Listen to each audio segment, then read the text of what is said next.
Hello students. अब आ जाओ बच्चों एक्सरसाइज 5.2 में। ठीक है, इस क्वेश्चन नंबर 1 में क्या बोल रहा है कि find the modulus and argument of each of the complex number in exercise 1 to 2। इसका मतलब ये दो क्वेश्चन दे रखे हैं, इसका हमें क्या चाहिए, एक तो मॉडुलस चाहिए, दूसरा क्या चाहिए, हमें आर्गुमेंट चाहिए। ठीक है, दिस इज 2। इसका हमें मॉडुलस आर्गुमेंट चाहिए।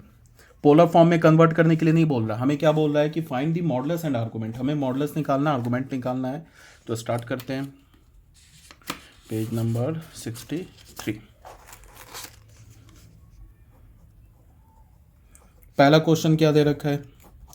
फर्स्ट क्वेश्चन है -1 minus iota root three, z is equals to -1 minus iota root three. ठीक है, दोनों मेथड से करके दिखाता हूँ। देखो मैं क्या है कि कुछ बच्चे जो होते हैं ना, वो एनसीईआरटी को फॉलो करते हैं, वो बिल्कुल जैसे एग्जैक्टली एनसीईआरटी में लिखा होता है वैसे ही सॉल्व करते हैं। तो उसके लिए मैं दोनों मेथड से सॉल्व करके दिखा देता हूँ। ठीक है, तो सबसे पहले देखो, मैंने तुम लोगों को क्या बताया। सबसे पहले हमारे पास z कॉम्प्लेक्स नंबर क्या है, -1 माइनस आयोटा रूट थ्री। ठीक है, इसमें अगर रियल ऑफ z की बात करूं तो रियल ऑफ z क्या है, -1 less than 0। And imaginary z की बात करूं, इमेजनरी z क्या हमारा -√3। ये भी निगेटिव है, लेस देन 0 है। ठीक है, तो रियल z भी निगेटिव है, इमेजनरी z भी निगेटिव है। इसका क्या मतलब है कि ये जो कॉम्प्लेक्स नंबर किस क्वाड्रेंट में लाई करेगा, ये कॉम्प्लेक्स नंबर थर्ड क्वाड्रेंट में लाई करेगा। थर्ड क्वाड्रेंट में क्या होता है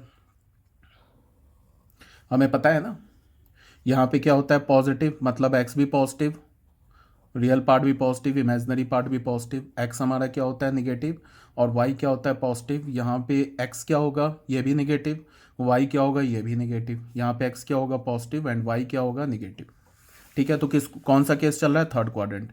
इस केस में थीटा किसके इक्वल्स होता है, अल्फा के। यहाँ क्या होता है थीटा पाई माइनस अल्फा। यहाँ क्या होता है थीटा, इसका बस माइनस मल्टीप्लाई कर दो तो अल्फा माइनस पाई। और फोर्थ क्वाड्रेंट में थीटा किसके इक्वल होता है, अल्फा के। ठीक है, और चलो tan ऑफ अल्फा क्या होता है, tan ऑफ अल्फा होता है mod of imaginary z upon real z। ठीक है, तो यहाँ से अल्फा क्या होगा, tan inverse mod of imaginary z upon real z। ऐसे हो जाएगा, ये सब तो ऑलरेडी बताया जा चुका है। ठीक है, और थीटा हमारा क्या है, आर्गुमेंट ऑफ z या एम्पलीट्यूड ऑफ z। ठीक है, इसी को ध्यान में रखते हुए हम क्या करेंगे, क्वेश्चन सॉल्व करेंगे। तो सबसे पहले हम लोग क्या करेंगे, लिखेंगे ऐसे, let z be an acute angle.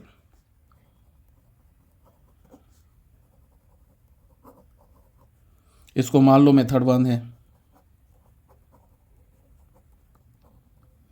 Late z be an acute angle given bye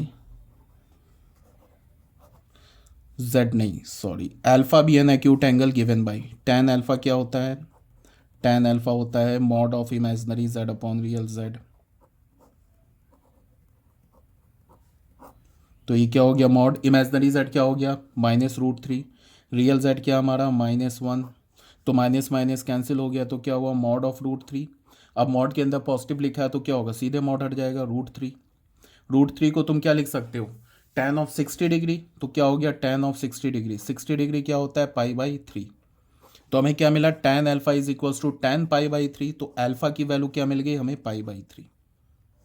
ये आर्गुमेंट नहीं है, समझ में आ रही है बात, ये आर्गुमेंट नहीं है, आर्गुमेंट तो थीटा है। हमने क्या किया है कि थीटा को अल्फा से कनेक्ट करके आर्गुमेंट निकालना है हमें। तो अभी तो आर्गुमेंट थीटा है, और हमारा क्या है, z किस में लाई कर रहा है, लाइज इन थर्ड क्वाड्रेंट। तो थीटा जो कि आर्गुमेंट ऑफ z है वो क्या होगा, देख लो, अल्फा माइनस पाई। अल्फा क्या हमारा, अल्फा माइनस पाई, अल्फा क्या हमारा π/3 माइनस पाई, पाई कर दिया तो क्या हो गया ये -2π/3। ये जो -2π/3 है ये हमारा आर्गुमेंट ऑफ z है। ठीक है, अब मॉड ऑफ z बोल रहा है निकालने के लिए। तो मॉड ऑफ z क्या होता है, root under real of z square plus imaginary of z square. Mod of z is real of z square plus imaginary of z का होल स्क्वायर। तो रियल z क्या हमारा -1, तो -1 स्क्वायर प्लस इमेजनरी z क्या हमारा -√3 तो square. तो एक तो आंसर यहाँ पे हमारा ये हो गया, ये हमारा आंसर हो गया। एक तो आंसर ये हो गया -π/3। ये तो इसमें सिर्फ बोल रहा है ना कि मॉडुलस आर्गूमेंट निकालो, तो हमने आर्गूमेंट निकाल दिया थीटा।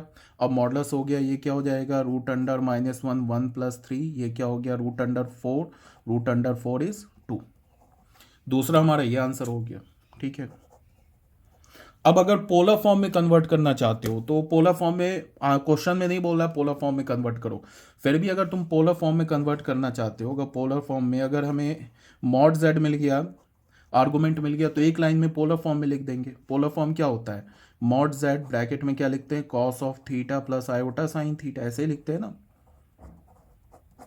ठीक है, तो क्या होगा मॉड z क्या हमने निकाला 2, cos थीटा हमने क्या निकाला -2π/3 प्लस आयोटा साइन क्या होगा -2π/3, ऐसे लिख लिया। अब हमें पता क्या है, ये हमारा हो गया आंसर, हो गया आंसर नहीं, ये हमारा पोलर फॉर्म में हो गया। देखो क्वेश्चन में नहीं बोल रहा पोलर फॉर्म में, हमारा क्वेश्चन तो यहीं पे कंप्लीट हो गया, मैं खुद से लिख रहा हूँ पोलर फॉर्म में। कॉस ऑफ माइनस थीटा क्या होता है, कॉस थीटा होता है, और साइन ऑफ माइनस थीटा क्या होता है, माइनस साइन थीटा होता है। तो इसको तुम कैसे लिख सकते हो, जो हमारा पोलर फॉर्म होगा वो क्या हो जाएगा 63 64। तो पोलर फॉर्म ऑफ z क्या हो जाएगा यहाँ से, पोलर फॉर्म ऑफ z का जो पोलर फॉर्म क्या हो जाएगा, यहाँ पे क्या है 2, इसको देखो cos of minus theta is minus cos theta होता है, तो ये माइनस खत्म हो जाएगा, क्या होगा cos 2π/3। Sine of minus theta minus sine theta होता है, तो ये माइनस क्या हो जाएगा बाहर आ जाएगा, तो माइनस आयोटा साइन 2π/3। ये हमारा ऐसे भी लिख सकते हो। ठीक है, ये भी हमारा सीधे क्या हो गया पोलर फॉर्म में आंसर आ गया। चाहो तुम ऐसे लिख लो, चाहो तुम क्या करो ऐसे लिख लो, ये भी हमारा आंसर है। ठीक है, आंसर नहीं है ये तो मैंने ऐसे ही पोलर फॉर्म में लिख दिया, आंसर तो क्वेश्चन तो यही कंप्लीट हो गया। ठीक है, अब आ जाते हैं मेथड 2, जो एनसीईआरटी वाला मेथड है वो बता रहा हूँ, उसको ध्यान से देखो। बहुत बच्चे जो होते हैं ना वो एनसीईआरटी को फॉलो करते हैं, तो एनसीईआरटी का मेथड बता रहा हूँ। एनसीईआरटी में क्या z का वैल्यू क्या हमारा -i -√3। ठीक है, सॉरी -1 -i√3। ठीक है, ये एनसीईआरटी में लिखा है। इसके बाद एनसीईआरटी क्या करते हैं, सबसे पहले क्या लिखते हैं वो लेट जो रियल ऑफ z है उसको वो क्या लिखते हैं r cos थीटा। ठीक है, एंड जो इमेजनरी ऑफ z है उसको क्या लिखते हैं r sin थीटा। क्यों लिखते हैं ये ऑलरेडी मैंने बता रखा है। ठीक है, रियल z क्या हमारा, यहाँ पे अगर ये कॉम्प्लेक्स नंबर है तो रियल ऑफ z क्या हमारा -1, एंड इमेजनरी ऑफ z क्या है, इमेजनरी ऑफ z इज -√3, ऐसे दे रखा है। तो रियल ऑफ z क्या हो जाएगा -1 इज इक्वल्स टू r, और ये क्या हो गया cos थीटा, और इमेजनरी ऑफ z क्या हो गया -√3 is equals to r sin theta.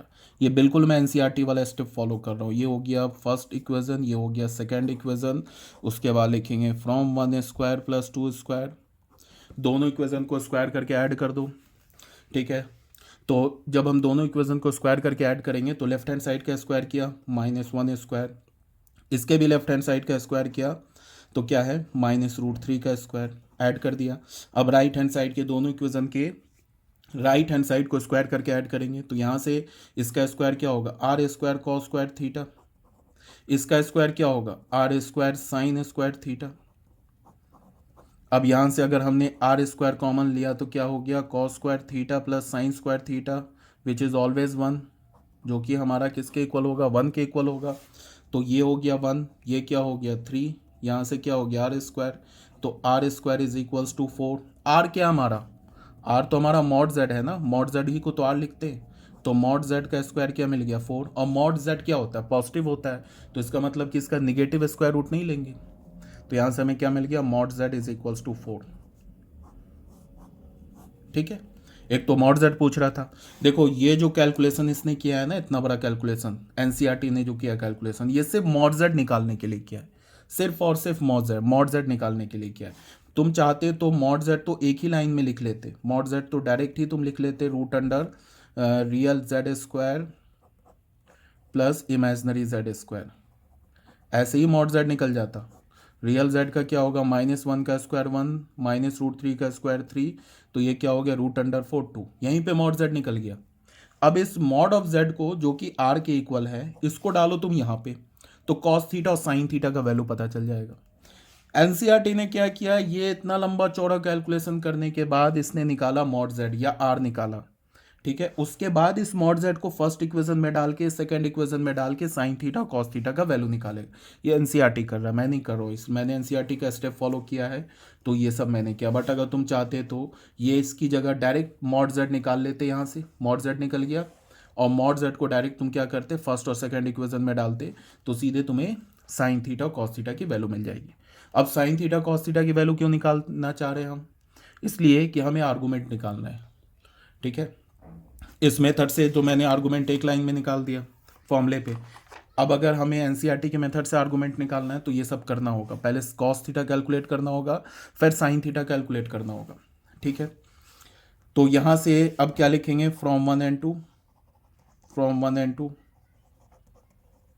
तो कॉस थीटा क्या हो गया, यहाँ पे आर का वैल्यू 2 डालो तो कॉस थीटा का वैल्यू -1/2, और यहाँ आर का वैल्यू 2 डालो तो साइन थीटा क्या हो जाएगा, साइन ऑफ थीटा इज -√3/2, ठीक है।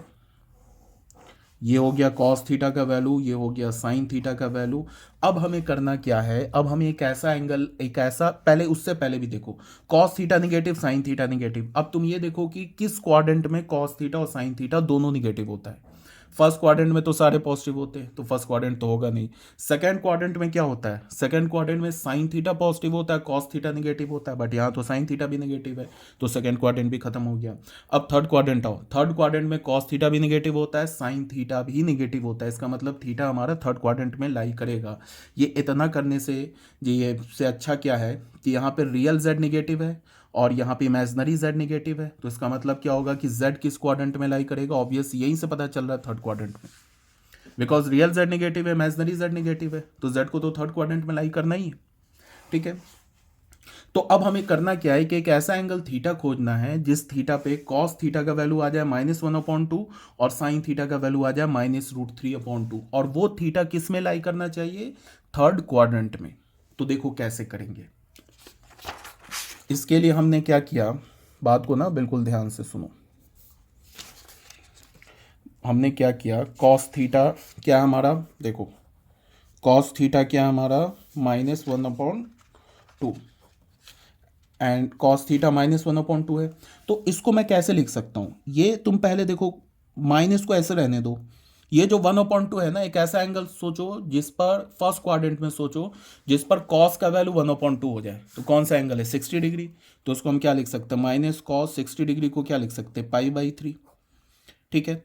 अब हमें करना क्या है कि इस कॉस के एंगल को थर्ड क्वाड्रेंट में पहुंचाना है। तो फॉर्मूला एक होता है ना, cos pi plus theta is -cos theta, तो वो फॉर्मूला यूज कर लेंगे, cos पाई प्लस π/3। ऐसा लिखने पे क्या हो गया कि ये जो हमारा एंगल है ये आ गया थर्ड क्वाड्रेंट में और ये इक्वल भी रहा, because cos pi plus theta is -cos theta, तो -cos π/3 आ जाएगा। अब ये क्या हो गया, cos 4π/3, ठीक है। तो ये जो एंगल हमारा किस क्वाड्रेंट में है, थर्ड क्वाड्रेंट में, ठीक है। अब साइन थीटा हमारे पास क्या दे रखा है, साइन थीटा दे रखा है -√3/2, तो हमने इसको क्या लिखा, माइनस को रहने दिया, √3/2 एक ऐसा एंगल सोचा जिस पर साइन फंक्शन का वैल्यू क्या हो जाए, जिस पर साइन फंक्शन का वैल्यू ऐसा एक एंगल फर्स्ट क्वाड्रेंट में सोचा जिस पर साइन फंक्शन का वैल्यू √3/2 हो जाए, तो कौन सा है, 60 डिग्री है ना ये। तो उसको क्या लिखा, माइनस साइन 60 डिग्री, 60 डिग्री क्या होगा, π/3। फिर हमें क्या करना है, साइन के आर्गुमेंट को थर्ड क्वाड्रेंट में पहुंचाना है, तो इसको मैं क्या लिख सकता हूँ, साइन क्या लिख सकता हूँ, pi plus π/3, pi plus π/3, because sine pi plus theta क्या होता है, माइनस साइन थीटा, तो ये भी हो गया हमारा साइन 4π/3, ठीक है। अब बच्चों देखो ध्यान से, यहां पे हमें क्या चाहिए, यहां पे बिल्कुल ध्यान से देखो, हमारा जो ये एंगल 4π/3 कैलकुलेट हुआ है ना, वो कैसे हुआ कैलकुलेट, वो हमारा जो कॉम्प्लेक्स नंबर है थर्ड क्वाड्रेंट में, मान लो समथिंग यहाँ पे लाई कर रहा है, तो जो हमारा एंगल कैलकुलेट हुआ वो पॉजिटिव एक्स एक्सिस से ऐसे कैलकुलेट हुआ है। ये हमारा एंगल जो है 4π/3, ये जो थीटा है ना ये हमारा 4π/3 है, ठीक है। तो क्या हम 4π/3 को आर्गुमेंट बोल सकते हैं, बिल्कुल नहीं बोल सकते, क्यों? बिकॉज मैंने तुम लोग को बताया था कि अगर हमारा कॉम्प्लेक्स नंबर फर्स्ट और सेकंड क्वाड्रेंट में होगा तो हम कैसे चलेंगे, ऐसे एंटी क्लॉकवाइज। अगर कॉम्प्लेक्स नंबर हमारा थर्ड क्वाड्रेंट में हुआ तो हम एंगल कैसे लेंगे, क्लॉकवाइज। और अगर कॉम्प्लेक्स नंबर अगर हमारा फोर्थ क्वाड्रेंट में हुआ तो भी हम एंगल क्या लेंगे, क्लॉकवाइज। ठीक है, तो ये तो हमारा एंगल क्या हो गया, थर्ड क्वाड्रेंट में हो गया। तो एंटी क्लॉकवाइज तो ले नहीं सकते, समझ में आ रही है बात? एंटी क्लॉकवाइज हम नहीं एंगल ले सकते। ठीक है, हमें कौन सा एंगल लेना होगा, इस कॉम्प्लेक्स नंबर, ये जो हमारा जेड कॉम्प्लेक्स नंबर है थर्ड क्वाड्रेंट में, हमें ये एंगल कैलकुलेट करना होगा। आ रही बात समझ में? अब इस एंगल को कैसे कैलकुलेट करेंगे वो बता रहा हूं। ये जो हमारा होगा ना, ये हमारा जो थीटा एंगल होगा वो हमारा क्या होगा, आर्गुमेंट ऑफ जेड। तो उसके लिए क्या करेंगे कि ये जो 4 पाई/3 को हमने क्या लिखा है, पाई प्लस पाई/3, तो यहां से यहां तक तो पाई हो गया, तो ये एंगल क्या हो गया, पाई/3 हो गया। तो ये एंगल क्या हो जाएगा, पाई माइनस पाई/3। ये जो एंगल है पाई माइनस पाई/3। बट रोटेशन क्या है हमारा, रोटेशन क्लॉकवाइज है, तो एक माइनस यहां भी ऐसे हमें मल्टीप्लाई करना होगा। अब ये जो एंगल है ना पूरा, ये आर्गुमेंट हो गया, ये क्या हो गया हमारा, ये हो गया आर्गुमेंट ऑफ जेड हो गया, ये जेड कॉम्प्लेक्स नंबर का आर्गुमेंट हो गया। मेरी बात आ रही है समझ में? तो अब इसको कैसे हम लोग लिखेंगे, जैसे ऐसे तुम देखो ना कि मान लो कि ऐसे दे रखा है, ये हमारा एंगल, ये मान लो कि ये हमारा 60 डिग्री है, हमें ये एंगल चाहिए, तो इस एंगल को क्लॉकवाइज डायरेक्शन में ये एंगल चाहिए। तो हम इस एंगल को क्या लिख सकते हैं, थीटा मान लो कि अगर एंगल को बोलते हैं तो ऐसे लिख सकते हैं 180 degree minus 60 degree. 180 degree minus 60 degree करेंगे तो ये तो आ जाएगा 120 डिग्री, बट रोटेशन क्या हमारा क्लॉकवाइज, तो एंगल नेगेटिव होना चाहिए, तो एक माइनस मल्टीप्लाई कर दिया। तो अब देख लो ये क्या आ जाएगा, -120 डिग्री। ये आ गया ना -120 डिग्री। समझ रहे हो बात को? तो हमें ये आर्गुमेंट ऑफ जेड हुआ। तो अब हमारा आर्गुमेंट ऑफ जेड क्या होगा, आर्गुमेंट ऑफ जेड ये देख लो, ये क्या हो जाएगा 2 पाई/3, तो -2 पाई/3। ये हमारा थीटा जो हो गया आर्गुमेंट ऑफ जेड हुआ, वो क्या हो गया -2 पाई/3। ये हमारा आंसर हो गया दूसरा। एनसीईआरटी में ये सब एनालिसिस तुम्हें करना होगा, ये हमारा दूसरा आंसर हो गया। ठीक है, इसीलिए मैंने जो तुम लोगों को मेथड बताया, ऐसे ये भी कोई टफ नहीं है। जो मेथड बताया मैं हर एक क्वेश्चन को दोनों मेथड से सॉल्व कर रहा हूँ, क्योंकि कहीं कोई भी कंफ्यूजन का स्कोप ही नहीं बचे।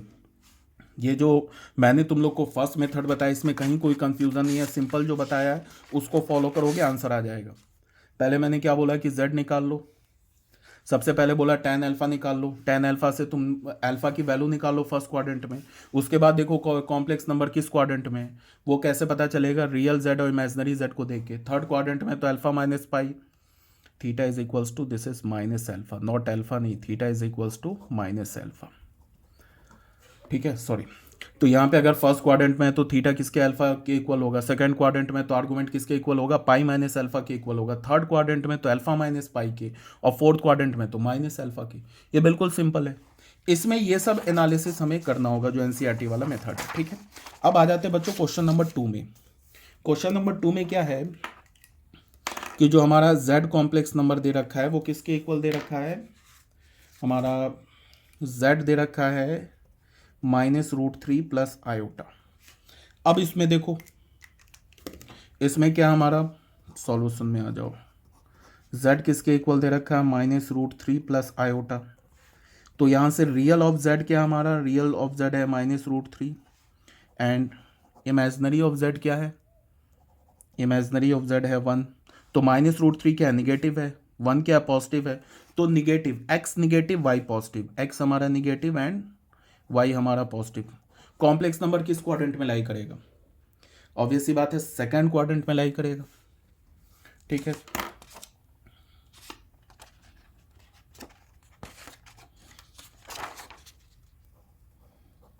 x negative y positive, complex number किस क्वाड्रेंट में होगा, सेकंड क्वाड्रेंट में। देख लो x निगेटिव और y पॉजिटिव, इसका मतलब समथिंग यहाँ कोई कॉम्प्लेक्स नंबर होगा, ये हमारा z कॉम्प्लेक्स नंबर होगा। ठीक है, और हमें क्या चाहिए उसका, एक तो ये थीटा चाहिए और दूसरा क्या चाहिए हमें, इसका मॉड। मॉड का मतलब कि यहाँ से यहाँ तक ये इस पॉइंट को मान लो कि P पॉइंट है which represent Z complex number, P point represent Z complex number. तो ये हमें मॉड ऑफ Z का मतलब क्या चाहिए, OP चाहिए। यही होता है मॉड ऑफ Z, क्या होता है OP, तो होता है मॉड ऑफ Z जिसको हम R बोलते हैं, और यही एंगल थीटा होता है जिसको हम क्या बोलते हैं, आर्गुमेंट ऑफ Z। ये हमें चाहिए। ठीक है, तो मैंने क्या बोला है कि हम लोग ऐसे लिखेंगे, let alpha be the acute angle. Alpha को हमने क्या माना, एक्यूट एंगल माना। देन वी हैव हमें क्या पता चल रहा है, tan ऑफ अल्फा क्या हो जाएगा, ये हमेशा किसके इक्वल होता है, mod of imaginary z upon real z। Imaginary z क्या हमारा, इमेजिनरी z है 1 और रियल z क्या है -√3। तो ये क्या हो गया, अंदर होगा ये -1 अपॉन √3, क्या होगा मॉड ऑफ -1 अपॉन √3। मॉड के अंदर निगेटिव होता है, उसको बाहर ला के हम पॉजिटिव बना देते, तो 1 अपॉन √3। अब हमें एक ऐसा टैन में एंगल सोचना है जिस पर टैन फंक्शन का वैल्यू 1/√3 हो जाए, तो वो किसके इक्वल है, 30 डिग्री। तो क्या हो जाएगा, tan π/6। तो यहाँ देखो tan π/6 tan अल्फा, तो अल्फा क्या मिल गया हमें, π/6। अभी ये आर्गूमेंट नहीं है, आर्गूमेंट तो अब हम निकालेंगे। तो यहाँ पे ऐसे बोलेंगे कि जो हमारा रियल z क्या है, जो कि रियल z है हमारा -√3 निगेटिव है, एंड इमेजनरी z क्या है हमारा, इमेजनरी z जो कि 1 है, जो कि पॉजिटिव है। This implies that z lies in second quadrant. किस क्वाड्रेंट में है, सेकेंड क्वाड्रेंट में। तो थीटा जो कि आर्गुमेंट ऑफ z है वो किसके इक्वल होगा, क्या बताया सेकेंड क्वाड्रेंट में, इससे पहले क्वेश्चन में क्या बताया, पाई माइनस अल्फा की। ठीक है बच्चों, ये देखो सेकेंड क्वाड्रेंट में क्या बताया, पाई माइनस अल्फा की। तो क्या हो जाएगा, पाई माइनस अल्फा, पाई अल्फा क्या हमारा -π/6, तो ये क्या हो गया 5π/6। तो ये हमारा जो हो गया ना आर्गुमेंट ऑफ z, जिसको हमने थीटा बोला, जो कि हमारा 5π/6 है, ये आंसर हो गया। एक तो आंसर ये हो गया, दूसरा क्या बोल रहा है, मॉड z निकालो। तो मॉड z किसके इक्वल होता है, मॉड ऑफ z क्या होता है हमारा, मॉड ऑफ z जिसको हम r बोलते हैं, ये क्या होता है, √ रियल z का whole square plus imaginary z का होल स्क्वायर, यही होता है ना। रियल z क्या हमारा, रियल z है हमारा -√3 का whole square plus imaginary z क्या है 1 स्क्वायर। 3 + 1 √4 इज 2। तो मॉड z जो कि r के इक्वल है 2, ये हमारा दूसरा आंसर हो गया। एक तो आंसर ये हो गया, बोला था आर्गुमेंट निकालो, निकाल लिया। दूसरा क्या बोल रहा है, आर निकालो, वो भी निकाल लिया। अब जब हमने आर्गुमेंट और थीटा निकाल लिया है, मॉड निकाल लिया, तो पोलर फॉर्म में भी रख दो। पूछ नहीं रहा क्वेश्चन में, बट 1 सेकेंड में पोलर फॉर्म में भी आ जाएगा। तो पोलर फॉर्म ऑफ z क्या होगा, पोलर फॉर्म ऑफ z का पोलर फॉर्म क्या होता है, mod z cos theta plus iota sine theta, यही होता है ना। तो यहाँ पे मॉड z हमें क्या मिला है, मॉड z हमें मिला है 2, यहाँ पे डाल दिया कॉस, और आर्गुमेंट z क्या मिला हमें 5π/6, ऐसे लिख लो, प्लस आयोटा साइन 5π/6। ये पूछा नहीं है क्वेश्चन में, निकाल दिया मैंने। ठीक है, ये हो गया बच्चों हमारा क्वेश्चन नंबर 2। अब आ जाते हैं क्वेश्चन नंबर 3 to 8। ठीक है बच्चों, अब आ जाओ क्वेश्चन नंबर 3 पे। क्वेश्चन नंबर 3 में क्या बोल रहा है, convert each of the following complex number in exercise 3 to 8 in the polar form. अब इनको पोलर फॉर्म में करना है, तो पोलर फॉर्म के लिए फिर वही काम, हमें क्या चाहिए होगा, हमें आर्गुमेंट चाहिए होगा, फिर क्या चाहिए होगा, हमें मॉड z चाहिए। तो मैं हर एक क्वेश्चन को ना दोनों मेथड से करके दिखा रहा हूँ।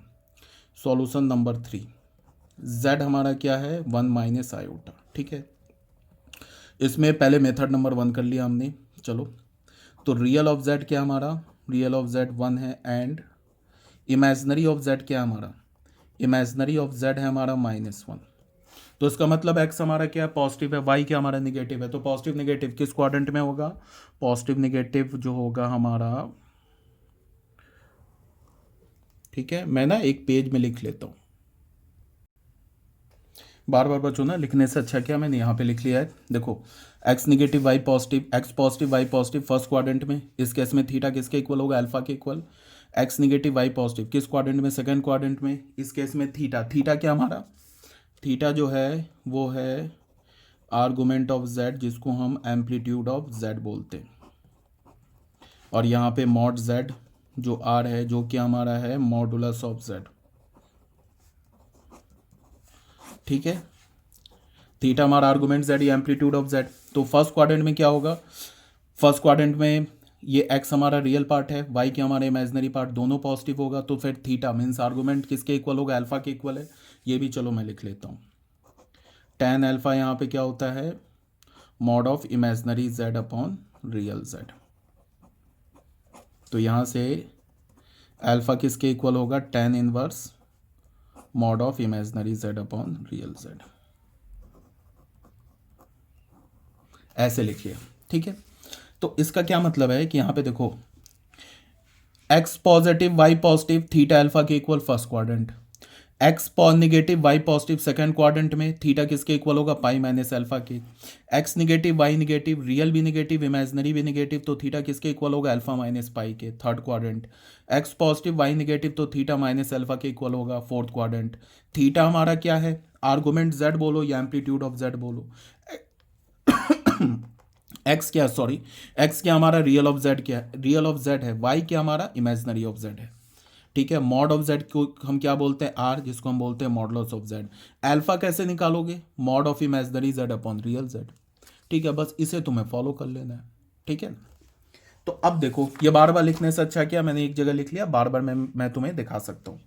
तो यहाँ पे हमारा क्या है, यहाँ पे हमारा एक्स पॉजिटिव मतलब रियल जेड, एक्स क्या हमारा positive and imaginary Z means क्या हमारा वाई निगेटिव। तो एक्स पॉजिटिव वाई निगेटिव किस क्वाड्रेंट में है हमारा, Y negative, X positive Y negative किस क्वाड्रेंट में, फोर्थ क्वाड्रेंट में हो गया, ठीक है। ये हो गया हमारा फोर्थ क्वाड्रेंट में कॉम्प्लेक्स नंबर। अब फोर्थ क्वाड्रेंट में तो उसके लिए क्या करेंगे हम लोग, फिर ऐसे लिखेंगे, let alpha be the acute angle, be the acute angle. Alpha को हमने एक्यूट एंगल मान लिया, तो फिर क्या हो जाएगा, tan ऑफ अल्फा हम क्या बोलते हैं, मॉड ऑफ, हमेशा ही mod of imaginary Z upon real Z. तो मॉड ऑफ इमेजिनरी जेड क्या हमारा -1, रियल जेड क्या हमारा 1, तो क्या होगा मॉड ऑफ -1, तो मॉड ऑफ -1 इज 1, तो हमें tan अल्फा क्या मिला, tan अल्फा मिला 1, 1 को हम क्या लिख सकते हैं, tan ऑफ π/4। तो यहाँ से हमें अल्फा की वैल्यू क्या मिली, π/4। अभी ये आर्गूमेंट नहीं निकला है। अब देखो थीटा जो कि हमारा आर्गूमेंट ऑफ जेड है या एम्पलीट्यूड ऑफ जेड है, वो क्या होगा, किस क्वाड्रेंट में, फोर्थ क्वाड्रेंट। फोर्थ क्वाड्रेंट में थीटा क्या होता है, माइनस अल्फा के इक्वल होता है, देख लो, ठीक है ना। तो यहाँ से क्या होगा, माइनस अल्फा क्या मिला हमें, π/4, तो ये हो गया, ये हमारा आंसर आ गया, ये जो हुआ ना हमारा आंसर आ गया, ठीक है।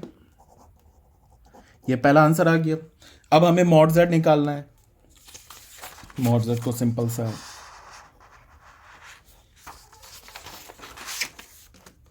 सॉरी, मॉड ऑफ जेड क्या होता है हमारा, मॉड ऑफ जेड होता है root under real Z square, real Z का स्क्वायर प्लस इमेजिनरी जेड का होल स्क्वायर, ऐसे ही होता है ना। तो क्या हो जाएगा, रूट अंडर रियल जेड, तो रियल जेड क्या हमारा, रियल जेड है हमारा 1, तो 1 स्क्वायर, इमेजिनरी जेड क्या है -1, तो -1 स्क्वायर, तो क्या हो जाएगा 1 + 1 किसके इक्वल होगा, √2 के। तो मॉड ऑफ जेड जिसको हम आर बोलते हैं, ये आ गया हमारा √2, ठीक है। अच्छा बच्चे, ये मैंने इसको आंसर लिख दिया ना, ये आंसर नहीं है, सॉरी, ये तो सिर्फ अभी हमने थीटा निकाला है। आंसर हमारा क्या होगा, इसका जो पोलर फॉर्म होगा ना वो आंसर होगा, ठीक है। तो ये हमारा √2 आ गया, आंसर नहीं है। अब जो हमारा पोलर फॉर्म ऑफ जेड क्या हो जाएगा, पोलर फॉर्म जेड का क्या हो जाएगा, इसको हम लिखेंगे mod Z cos theta plus iota sine theta. Mod Z क्या मिला हमें, √2, कॉस थीटा में क्या मिला है, π/4, π/4 नहीं -π/4 प्लस आयोटा साइन -π/4। ये हमारा आंसर अब हुआ जाके, ये आंसर हो गया। एक तो ऐसे भी लिख सकते हो, फिर दूसरा क्या होता है, √2 हमें पता है ना, यहाँ पे लिखता हूँ मैं, कॉस ऑफ माइनस थीटा क्या होता है, कॉस थीटा, और साइन ऑफ माइनस थीटा क्या होता है, माइनस साइन थीटा, ठीक है।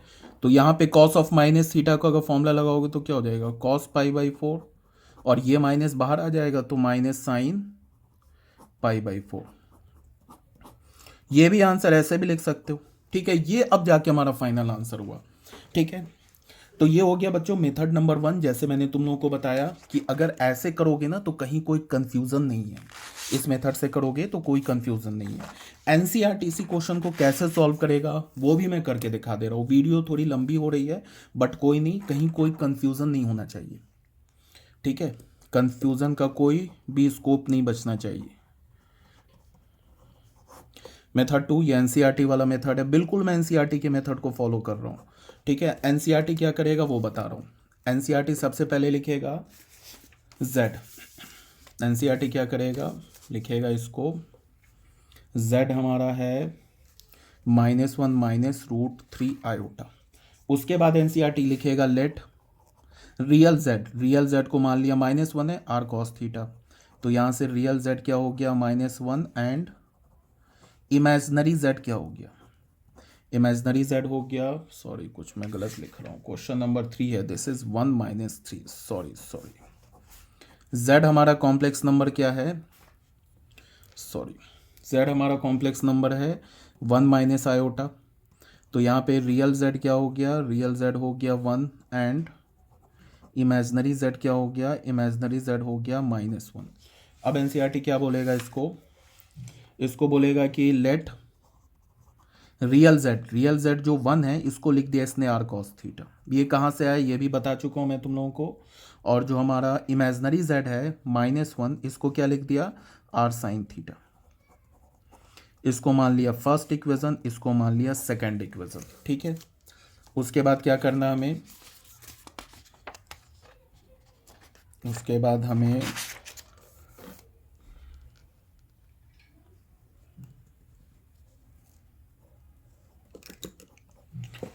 हमें करना है फ्रॉम 1² + 2², दोनों को स्क्वायर कर दिया। तो लेफ्ट हैंड साइड वाला पहले होगा स्क्वायर, तो हो गया 1²। इस इक्वेशन 2 के लेफ्ट हैंड साइड को स्क्वायर करो -1²। यहाँ क्या होगा r² cos² theta plus r² sin² theta, ऐसे हो गया। इससे r² कॉमन ले लो, क्या हो जाएगा cos² theta plus sin² theta. cos² theta plus sin² theta होता है 1, तो r² बच गया। और ये 1 + 1 2, तो r² = 2। तो यहाँ से r की वैल्यू हमें क्या मिल गई √2। अब ये आंसर नहीं आया, ये तो सिर्फ हमने mod z निकाला, mod z = r √2। ये सब इतना काम करके इसने एनसीईआरटी ने मॉड निकाला है, ठीक है। अब क्या करो कि फ्रॉम इक्वेशन 1 और 2, अब क्या करो ये जो r की वैल्यू है ना √2, 1 और 2 में डाल दो। यहाँ जो 1 दिख रहा है ना हमें, यहाँ पे r की वैल्यू क्या डाल दो √2 डाल दो, यहाँ भी √2 डाल दो। तो अगर यहाँ पे r का वैल्यू तुमने √2 डाला तो cos थीटा क्या हो जाएगा 1/√2 और sin थीटा क्या हो जाएगा -1/√2। तो cos थीटा क्या होगा, अगर तुमने यहाँ पे r का वैल्यू √2 डाला तो 1/√2 हो गया एंड sin थीटा क्या हो जाएगा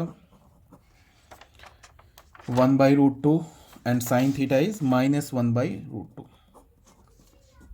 अब तुम ऐसे देखो, हमें तो ऑलरेडी पता है कि कॉम्प्लेक्स नंबर किस क्वाड्रेंट में, ये हमारा z किस में लाई करेगा इन 4th क्वाड्रेंट, ये तो हमें ऑलरेडी पता है। कैसे पता है, ये रियल z को हम क्या बोलते हैं x बोलते हैं। तो x हमारा क्या है, x हमारा पॉजिटिव है, y क्या हमारा नेगेटिव है। तो x पॉजिटिव y नेगेटिव किस क्वाड्रेंट में देख लो, x positive and y negative किस क्वाड्रेंट में, हमारा है 4th क्वाड्रेंट में। तो हमें तो पता चल गया कि हमारा जो कॉम्प्लेक्स नंबर है वो 4th क्वाड्रेंट में, ठीक है। अब क्या करेंगे हम, कोई भी एक पकड़ो cos थीटा, एंगल को कहाँ पहुंचाना है 4th क्वाड्रेंट में। cos थीटा किसके इक्वल है 1/√2 के। पहले तुम इस एंगल को सोचो फर्स्ट क्वाड्रेंट में कैसा थीटा निकालो जिस थीटा पर cos फंक्शन का वैल्यू आ जाए 1/√2। तो कौन सा थीटा है, पहले एंगल हमेशा फर्स्ट क्वाड्रेंट में सोचो π/4, तो लिख लिया cos π/4, ऐसे लिख लिया। अब cos π/4 लिख लिया, बट अब इसको हम ऐसे भी लिख सकते हैं cos, अब हमें एंगल किस क्वाड्रेंट में पहुंचाना है, एंगल हमें फोर्थ क्वाड्रेंट में पहुंचाना है, तो फोर्थ क्वाड्रेंट में हम एंगल कैसे पहुंचा सकते हैं? एक तो इसको हम ऐसे लिख लेते हैं कि फॉर्मूला क्या लगेगा, एक तो फॉर्मूला हमारा होता है कॉस पाई प्लस थीटा। पाई प्लस थीटा करेंगे तो ये किसके इक्वल होता है, माइनस कॉस थीटा के। तो अगर पाई प्लस थीटा करेंगे तो ये तो हमारा एंगल थर्ड क्वाड्रेंट में पहुंचेगा। एक फॉर्मूला होता है कॉस 2 पाई माइनस थीटा। तो कॉस 2 पाई माइनस थीटा क्या होता है, कॉस थीटा के इक्वल। तो ये हमारा एंगल क्या पहुंच जाएगा, किस में, फोर्थ क्वाड्रेंट में। अगर मैंने थीटा का वैल्यू पाई/4 लिया तो कॉस क्या हो जाएगा, ये 2 पाई माइनस पाई/4। ठीक है, ये किसके इक्वल होगा, कॉस पाई/4 के इक्वल होगा। तो ये क्या हो जाएगा, 8 पाई माइनस पाई क्या हो जाएगा, 7 पाई/4। ठीक है, तो यहाँ से हमारा एंगल क्या हो जाएगा, इसको हम क्या, 7 पाई/4, 8 पाई माइनस पाई/4, इसको हम क्या लिख सकते हैं, 2 पाई माइनस पाई/4। अब कोई बच्चा पूछेगा कि इसी फॉर्मूले को यूज़ क्यों किया, इस फॉर्मूले को क्यों नहीं यूज़ किया। बेटा इस फॉर्मूले को यूज़ करेंगे तो ये माइनस कॉस थीटा आ जाएगा, और दूसरी बात की कॉस पाई प्लस थीटा जो होता है हमारा थर्ड क्वाड्रेंट में होता है। ये एंगल जो है हमारा ना, हमें ये थीटा किस क्वाड्रेंट में खोजना है, फोर्थ क्वाड्रेंट में। क्यों, बिकॉज हमें ऑलरेडी पता है कि जो कॉम्प्लेक्स नंबर है वो फोर्थ क्वाड्रेंट में। तो हमने अगर 2 पाई माइनस पाई/4 किया तो ये आ गया ना फोर्थ क्वाड्रेंट में, और ये डिस्टर्ब भी नहीं हुआ। ये देख लो कॉस 2 पाई माइनस थीटा क्या होता है, कॉस थीटा होता है। ठीक है, अब अगर 2 pi minus theta cos theta होता है, अगर ये नहीं पता है तो जाके एक बार ट्रिग्नोमेट्रिक फंक्शन पढ़ के आओ, तब तो प्रॉब्लम है। Cos of 2 pi minus theta, चलो मैं यहाँ बता रहा हूँ, cos of 2 pi minus theta, इसको हम कैसे लिखते हैं, 2 पाई हमारा क्या है, इवन मल्टीपल है ना, पाई/2 का इवन मल्टीपल है। कैसे, बिकॉज इसको हम लिख सकते हैं 4 × पाई/2। तो पाई/2 के साथ इवन लिखा है माइनस थीटा, तो पाई/2 के साथ इवन लिखा है तो फंक्शन चेंज नहीं होगा, ये सब मैंने बता रखा है। ठीक है, तो फंक्शन चेंज नहीं होगा तो कॉस में रह जाएगा, कॉस थीटा ही रह जाएगा। अब 2 पाई माइनस थीटा, यहाँ पे आता है 2 पाई, 2 पाई माइनस थीटा किस क्वाड्रेंट में, फोर्थ क्वाड्रेंट में। फोर्थ क्वाड्रेंट में क्या होता है, कॉस पॉजिटिव होता है, तो इसका मतलब ये क्या आ जाएगा, सीधे कॉस थीटा। पाई/2 के इवन मल्टीपल पे फंक्शन चेंज नहीं होता है, ये सब मैंने ट्रिग्नोमेट्रिक फंक्शन में ऑलरेडी बता रखा है। तो ऐसे लिख लिया, तो यहाँ से हमें क्या मिल गया, कॉस ऑफ 7 पाई/4, ये किसके इक्वल मिल गया, कॉस थीटा के। तो यहाँ से थीटा क्या मिल गया हमें, 7 पाई/4, बट ये अभी आर्गूमेंट है नहीं। ठीक है, अब लिखते हैं साइन थीटा। ऐसे साइन थीटा लिखने की जरूरत नहीं है, यहीं से तुम क्या कर सकते हो, आर्गूमेंट निकाल सकते हो, बट एक बार साइन थीटा का को भी हम लोग कैलकुलेट कर लेते हैं। साइन थीटा किसके इक्वल है, -1/√2। इसको माइनस को छोड़ दो, पहले 1/√2 फर्स्ट क्वाड्रेंट में देखो, फर्स्ट क्वाड्रेंट में क्या होगा, पाई/4, तो ये क्या हो गया, माइनस साइन पाई/4। अब फिर हमें क्या करना है, साइन के आर्गूमेंट को कहाँ पहुंचाना है, साइन के आर्गूमेंट को हमें पहुंचाना है फोर्थ क्वाड्रेंट में। तो इसमें भी कौन सा फॉर्मूला लगाया हमने, लिखा साइन 2 पाई माइनस पाई/4। ऐसा करने पे ये साइन 2 पाई माइनस थीटा का वैल्यू क्या होता है, माइनस साइन थीटा, तो ये आ जाएगा माइनस साइन पाई/4। थीटा का काम ये कर रहा है, तो अभी तक कोई डिस्टर्ब नहीं हमारा। ये क्या हो जाएगा, साइन 7 पाई/4, ये साइन थीटा का आ गया यहाँ से। तो यहाँ से भी हमें थीटा क्या मिल गया, 7 पाई/4। बहुत बच्चे बोलेंगे कि यही हमारा आर्गूमेंट है, अभी ये आर्गूमेंट नहीं है, आर्गूमेंट तो अब हम निकालेंगे। ठीक है, अगर तुम्हें कंफ्यूजन हो रहा है ना कि 7 पाई/4 फोर्थ क्वाड्रेंट में कैसे आ गया, तो यहाँ पे अगर ये कंफ्यूजन हो रहा है कि 7 पाई/4 हमारा फोर्थ क्वाड्रेंट में कैसे आ गया, तो 7 × 45 डिग्री करके देखो क्या हो जाएगा, 315 डिग्री। 315 डिग्री कहाँ होगा, फोर्थ ही क्वाड्रेंट में होगा, बिकॉज हम एंगल ऐसे ले रहे हैं।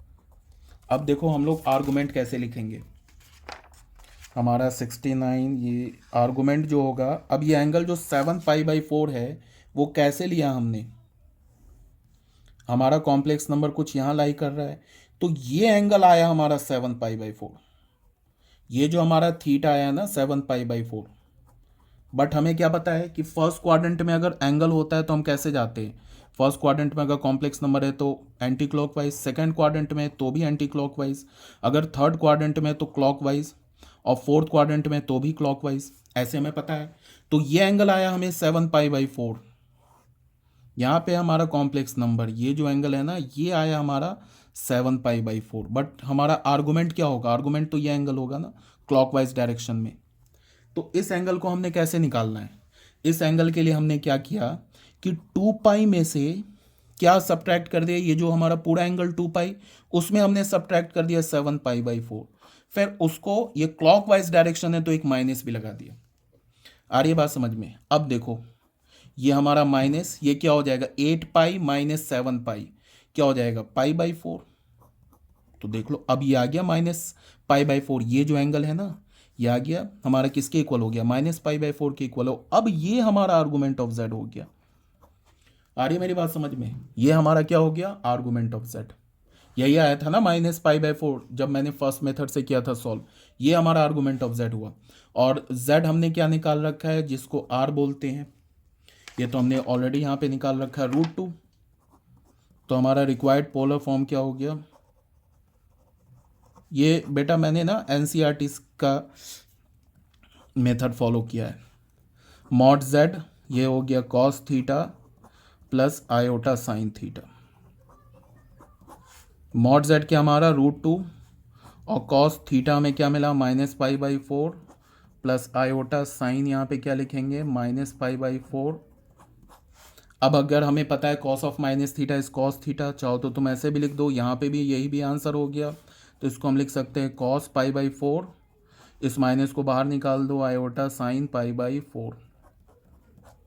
ठीक है, ये आंसर हो गया बच्चों। ये क्वेश्चन नंबर, ये एनसीईआरटी का मेथड था, ये क्वेश्चन नंबर हमारा कौन सा सॉल्व हो गया, क्वेश्चन नंबर हमारा आई थिंक 3rd हो गया सॉल्व।